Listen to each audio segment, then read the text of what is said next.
So today we are playing, or I am playing, a GMP Flora 1176 trumpet made in Italy. The valve block was made by Bauerfeind or Adams, and I did verify that it's true.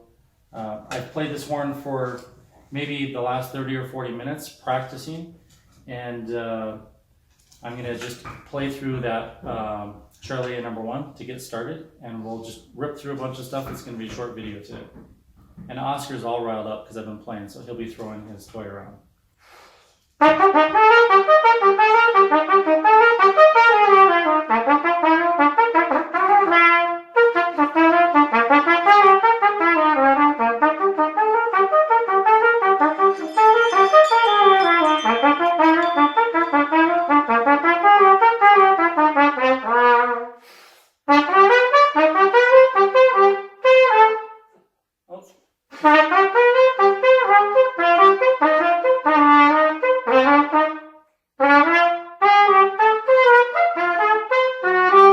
Sorry, I got distracted because my Ring doorbell went off while I was playing, and my parents are traveling in from Montana, and I think they just arrived.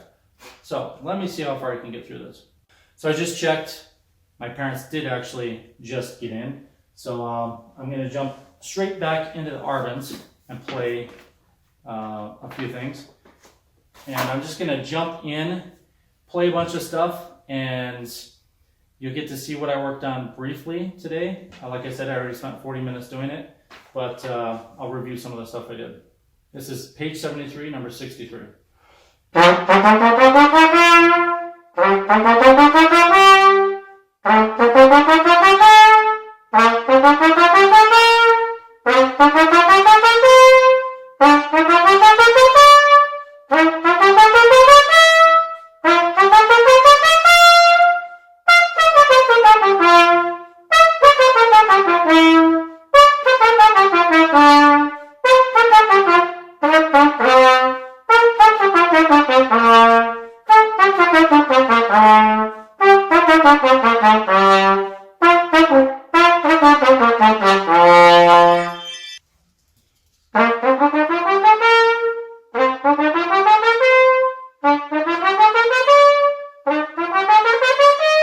If that sounds familiar, it's actually page 59, number 1.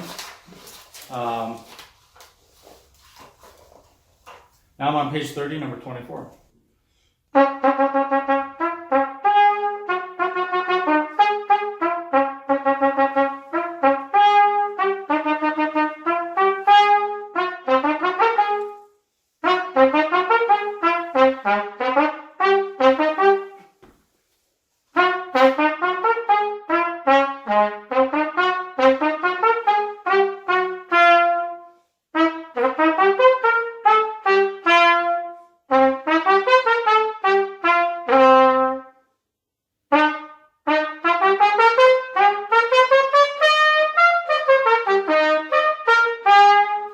Page 42, number 18. These are basically partial lip slurs using whatever fingerings to go higher and higher. You want to focus on your aperture control. So you want to be getting smaller aperture as you go higher and just kind of wiggling that aperture to go higher and lower.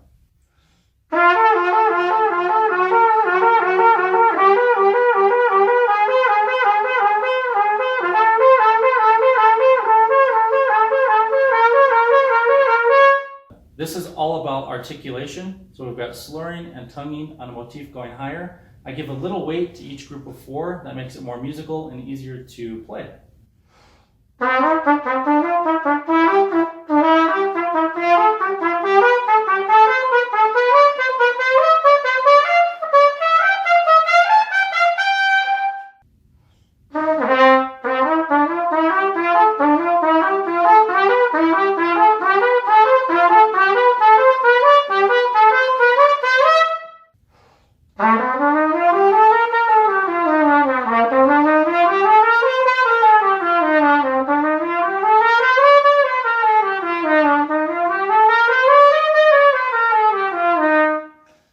Practice these sometimes complete even dynamics, and other times get softer as you go higher.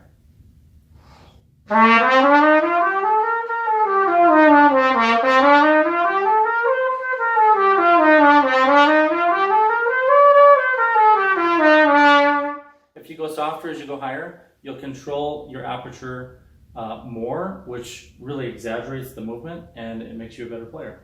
Now we're into chromatics, and this is a triplet study. It's chromatic. It says piano and then get louder as you play through it. Really, you can do whatever you want here, but I would again emphasize getting softer as you go higher in most of these.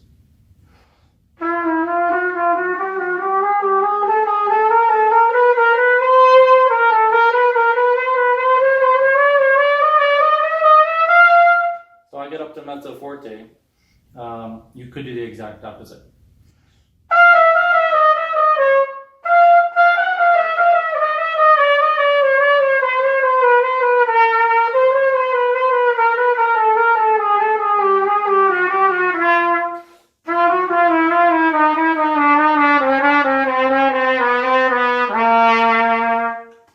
So getting real big and bold at the bottom can be a good thing, especially if you're getting soft when you go high.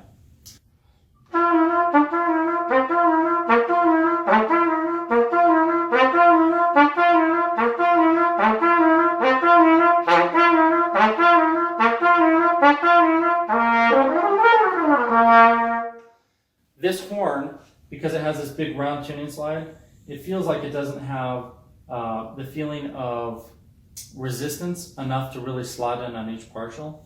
So I do believe, full disclosure here, since the horn is for sale on my website, you would benefit from adding a VGR, or if you don't want to spend a lot of money on the cool options to have all the adjustability, then you could at least put a shim in here and reduce the venturi, because I do feel like the venturi is too big on this lead pipe, and we have this tuning slide that really doesn't give you much feedback. So you need somewhere, and we're not getting it. And I can feel that for sure. I played quite a bit before I filmed this video, and I'm feeling it. So let me move on.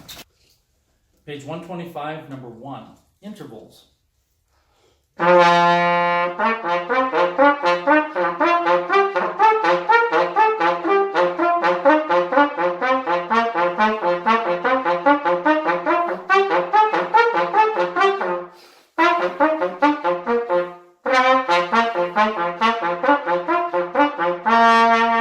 You want all of these to be big, all of them to be bold, and really just totally clean. I'm going to move up to the key of F.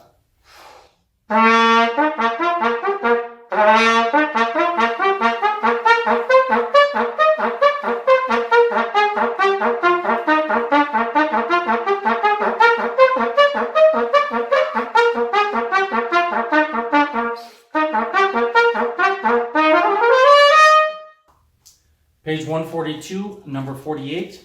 These are arpeggios. They go through major and minor. These ones are in 6/8, and I really emphasize the kind of 1-2 feel. Ba-da-ba, ba-da-ba, ba-da-ba, ba-da-ba.